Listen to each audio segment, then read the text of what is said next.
मनुष्य का पूरा जीवन भीतर और बाहर के बीच एक सेतु है। जो भीतर चलता है वही धीरे धीरे बाहर आकार लेता है। आप जो पहनते हैं वह केवल कपड़ा नहीं होता, वह आपके भीतर की दशा का मौन उद्घोष होता है। आप कुछ बोलें या न बोलें, आपके कपड़े पहले बोलते हैं। वे बताते हैं कि आप स्वयं के प्रति कितने सजग हैं, कितने जागरूक हैं और अपने अस्तित्व को कितनी इज्जत देते हैं। अक्सर लोग सोचते हैं कि कपड़ों का अध्यात्म से क्या संबंध। वे मान लेते हैं कि अध्यात्म का अर्थ है शरीर की उपेक्षा। ओशो कहते हैं यह बहुत बड़ी भूल है। शरीर तुम्हारा शत्रु नहीं है, यह तुम्हारा मंदिर है। और मंदिर की सफाई, उसकी साज सज्जा, उसका सम्मान, यह सब पूजा का ही हिस्सा है। जो व्यक्ति अपने शरीर का सम्मान नहीं करता, वह आत्मा का सम्मान भी नहीं कर सकता।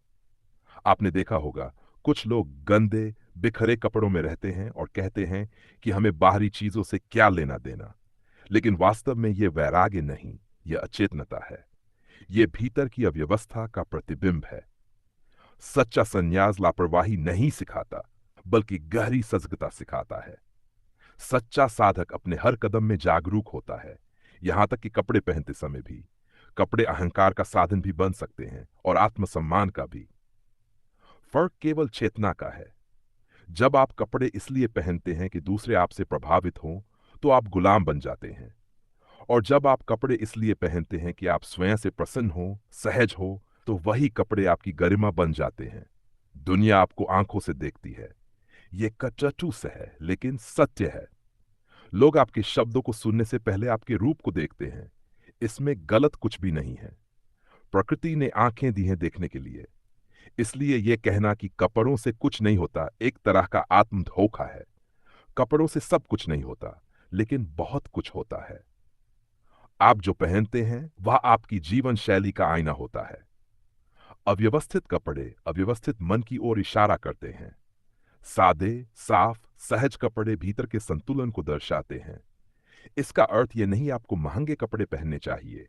महंगाई और गरिमा में कोई सीधा संबंध नहीं है। गरिमा सादगी में भी हो सकती है और महंगे कपड़ों में भी सस्ता अहंकार छिपा हो सकता है। ओशो कहते हैं, ध्यान रखो, कपड़े तुम्हें ढके नहीं, तुम्हें व्यक्त करें। वे तुम्हारी स्वतंत्रता में बाधा न बने। जो कपड़ा तुम्हें जकड़ देता है, वह चाहे कितना ही सुंदर क्यों न हो, वह तुम्हारे खिलाफ है। और जो कपड़ा तुम्हें भीतर से हल्का कर दे, सहज कर दे, वही सही है। जब कोई व्यक्ति स्वयं को स्वीकार कर लेता है, तो उसके कपड़ों में भी एक स्वाभाविक सौंदर्य आ जाता है। उसे दिखावा नहीं करना पड़ता। वह किसी फैशन के पीछे नहीं भागता। उसका फैशन उसकी चेतना होती है। इसलिए कुछ लोग बहुत साधारण कपड़ों में भी आकर्षक लगते हैं, क्योंकि उनके भीतर कोई द्वंद्व नहीं होता। समाज ने हमें सिखाया है कि कैसे दिखना है, क्या पहनना है, किससे तुलना करनी है। लेकिन ओशो कहते हैं, तुलना रोग है। जिस दिन तुम किसी और जैसे दिखने की कोशिश करते हो, उसी दिन तुम अपनी मौलिकता खो देते हो। कपड़े तुम्हारी नकल न बने, तुम्हारी अभिव्यक्ति बने। अपने कपड़ों के माध्यम से अपने प्रति प्रेम व्यक्त करो। जैसे तुम अपने मन को स्वच्छ रखना चाहते हो, वैसे ही अपने शरीर को भी स्वच्छ रखो। ये कोई नैतिकता नहीं, ये समझ है। और समझ से जो पैदा होता है वही सुंदर होता है। सुबह जब तुम कपड़े पहनते हो तो जल्दी में मत पहन लिया करो। एक क्षण ठहरो। महसूस करो कि तुम अपने शरीर को स्पर्श कर रहे हो। यह वही शरीर है जो तुम्हें चलाता है, महसूस कराता है, ध्यान करने देता है। कृतज्ञता के साथ कपड़े पहनो। ये छोटी सी सजगता तुम्हारे पूरे दिन को बदल सकती है। धीरे धीरे तुम पाओगे कि तुम्हारा चलना बदल गया है, तुम्हारा बोलना बदल गया है। लोग तुम्हें बिना किसी विशेष कारण के सुनने लगते हैं।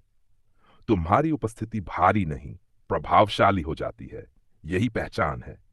यही वह पहचान है जो कपड़ों से शुरू होती है, लेकिन अंततः चेतना तक पहुंचती है। याद रखो, कपड़े ही सब कुछ नहीं है, लेकिन वे कुछ भी नहीं है। यह कहना भी गलत है। वे एक द्वार हैं। भीतर की यात्रा बाहर से ही शुरू होती है। जो बाहर को समझ लेता है, वही भीतर को भी समझने लगता है। इसलिए जो तुम पहनते हो उसे हल्के में मत लो। वह तुम्हारी साधना का हिस्सा है, तुम्हारे जीवन का हिस्सा है। जब कपड़े भी ध्यान बन जाएं, तब जीवन ध्यान बन जाता है। और तब तुम्हारी पहचान किसी नाम से नहीं, तुम्हारी उपस्थिति से होती है। यही अर्थ है इस सूत्र का, जो आप पहनते हैं वही आपकी पहचान बन जाता है।